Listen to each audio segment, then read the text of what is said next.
There's a bird on the branch ahead of you. You won't see it. By the time you get there, it'll be 4 trees away and 40 feet up, and you'll walk under an empty branch and notice nothing at all. That happens the whole way, a dozen times, 24. You have never once watched it happen because the whole point is that it finishes before you're close enough to be a witness. Now look at the thing everything is leaving. No claws, no fangs, flat teeth, skin you can open on a thorn. You can't outrun a dog, and after dark you're close to useless. By every measurement a lion uses, you are food. So why is the branch empty?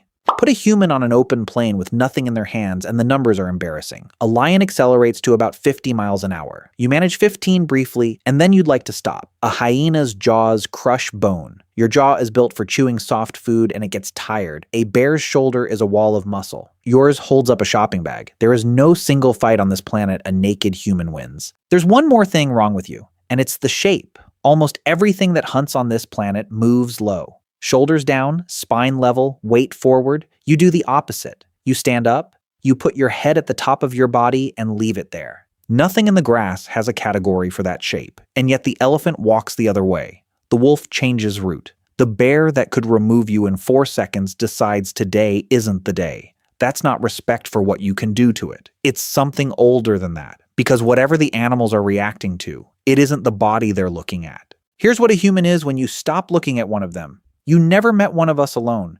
You met a group. 6 of us, 8, 20, all watching the same thing, all moving on the same decision, and each of them able to turn and tell the rest exactly what it saw. Then there's distance. Every other predator on Earth has to arrive. Teeth and claws only work on contact. We solved the problem of contact. A sharpened stick thrown lands damage from 30 feet away with nothing to bite back at. And then the worst part, if you're the animal. We don't stop. Almost every hunter on this planet works in bursts. Sprint, catch, or give up. A lion's charge lasts under a minute. A cheetah's lasts 20 seconds and then it has to lie down and cool off. We sweat. We shed heat while we're still moving, so we never had to be fast. We only had to still be there in 4 hours, and in 8, walking at the same pace, following the same animal until it can't stand up. Nothing else on Earth hunts like that.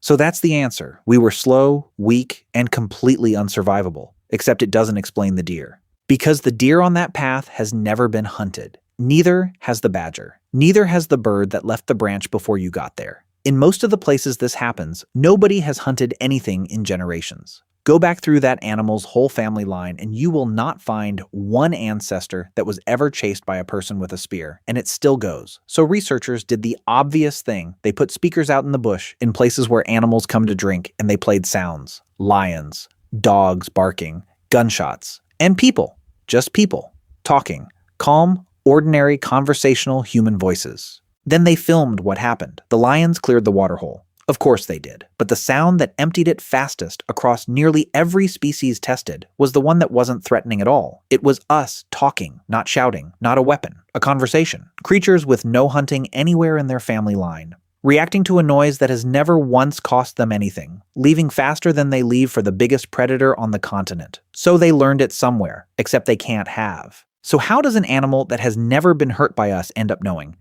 Part of it is learned. A young animal watches an older one. The older one goes rigid at a shape on the ridge and moves off. The young one files that away and never finds out why. One bad encounter teaches everybody in the herd who saw it. Fear moves through a population like news. And part of it is already in there before any of that happens. A fawn, a few days old, raised somewhere nobody has hunted in living memory, still locks up the first time it hears people talking. Nobody demonstrated anything to it. The response is loaded at birth. Both of those are true. Neither of them is unusual. Animals learn about threats all the time, and plenty of responses are innate, which is why the interesting question isn't which one it is. It's why this particular lesson is so cheap. Because every other thing an animal is afraid of costs something to learn. A deer works out which slopes are dangerous over a season. Birds need repeated encounters before a particular nest predator changes their behavior. Learning normally takes evidence, and evidence takes time, and most of the time, that's fine. Not this one.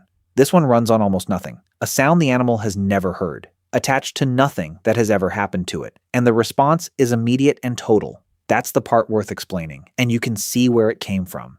Go back far enough and there were animals on every continent that were relaxed about us. We know because we can see what happened to them. Wherever people arrived, the large animals disappeared, not everywhere at once, not neatly, but the pattern repeats on continent after continent, close enough to human arrival that it's hard to look away from. The biggest and boldest go first. Now think about which individuals those were, the ones that waited for proof, the ones that looked at the strange upright thing with no claws and wanted to see what it did first. That is normally the correct instinct. Panicking at everything is expensive, and it stayed correct right up until the thing being assessed turned out to be 20 of us, a rain of sharpened sticks, and 4 hours of walking. So the animals that needed evidence stopped having offspring, and the ones that overreacted stayed, the ones that ran early, that ran for no good reason, that wasted energy on a false alarm and looked ridiculous doing it. Those are the ones still here. Nothing was passed down about humans specifically. What was passed down is a threshold. A setting for how much proof this one shape requires before you leave, and we spent 100,000 years turning that setting down to 0. And a filter only holds while the pressure is on. For most of the time this was happening, a human meant one thing, a thing that had to get close. Then, a few hundred years ago, it changed shape. It got a barrel. It got a range of half a mile. And the distance an animal had spent 100,000 years learning to keep suddenly meant nothing at all. They had no way to recalibrate for that. The fear they inherited was measured for a spear. But the pressure isn't uniform anymore. Go somewhere people have stopped hunting for long enough and you can watch it drain out. Animals in protected valleys and old reserves feed closer to paths.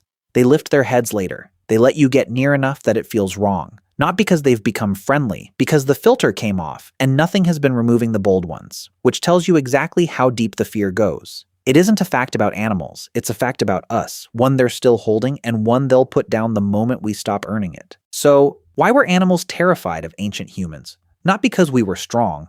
We weren't. They learned it, the way animals learn everything. What we changed is how little it takes. Every other threat on Earth has to prove itself first. We are the only one an animal will run from on no evidence at all, because the ones that asked for evidence didn't leave descendants. And that setting is still in there tonight. Somewhere out in the dark, something has gone completely still because it heard a sound that has never once heard it. It isn't remembering anything. It just isn't willing to find out.